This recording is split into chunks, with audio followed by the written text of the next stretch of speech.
Entre Carcassonne et Béziers, le Minervois s'étend à perte de vue. Une terre sèche, rude, où les collines parfumées de thym, de genêt, de cystes et d'asphodèles veillent sur les vignes des plaines. Un pays de vent et de soleil, où la terre arable se cache maigre sous de larges plaques de calcaire. Un pays rude et lumineux, où le chêne kermès, garrigue en occitan, a donné son nom à cet écosystème caillouteux, la garrigue. Au XVIIe siècle, on permit aux plus démunis d'acquérir ces terres incultes, loin des villages. Des paysans sans fortune, des ouvriers agricoles, des hommes et des femmes avec pour seule richesse une pioche, une baramine et une bonne dose de courage. Un lopin de garrigue, c'était peu, mais c'était tout. Alors, ils défrichent, ils brisent la roche, ils extraient chaque pierre à la main, sous le soleil ou dans le vent froid. Après chaque orage, la terre ravinée laisse apparaître d'autres pierres. On dit alors dans le Minervois « Ici das Peivos Buton ».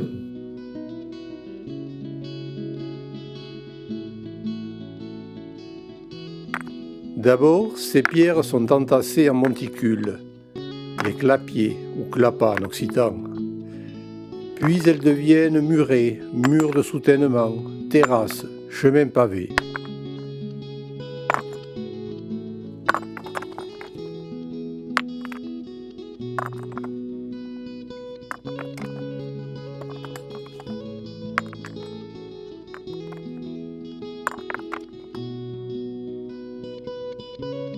Et un jour, l'idée naît.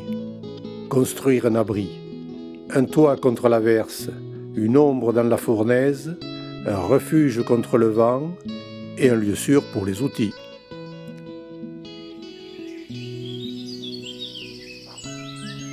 Sans mortier, sans fondation, l'édifice s'élève.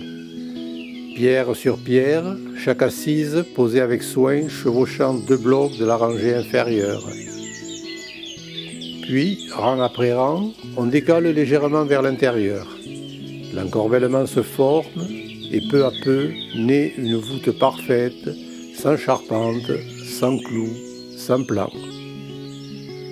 La clé de voûte est souvent une simple dalle posée.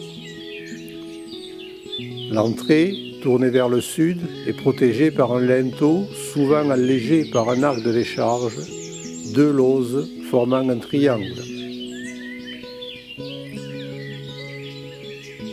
Carrée, ronde, en obus, intégrée dans un mur ou dressée au milieu d'un champ, chaque capitelle est unique. Toutes sont l'œuvre de bâtisseurs anonymes, sans école, mais riches d'un savoir transmis, appris sur le tas.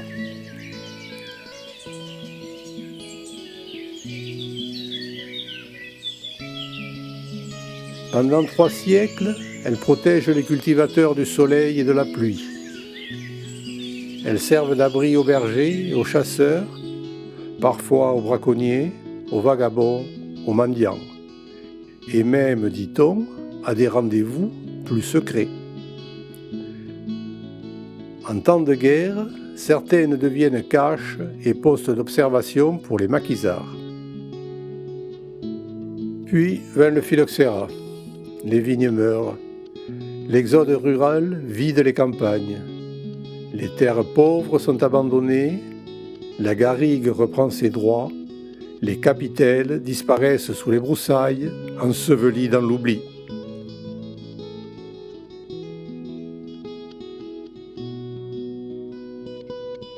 À la fin du XXe siècle, l'urbanisation, les travaux, les incendies et le tourisme rural mettent à jour quelques-unes de ces sentinelles de pierre.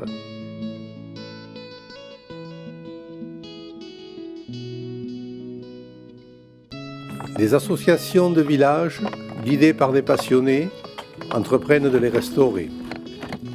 Pierre après pierre, elles reprennent leur place dans le paysage elles sont à nouveau debout, comme au jour où elles protégeaient le labeur des hommes.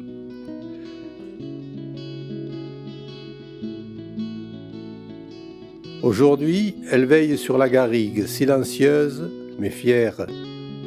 Elles racontent sans parole l'histoire de ces mains calleuses, de ces vies rudes et de ce savoir-faire né de la nécessité, affiné par l'expérience.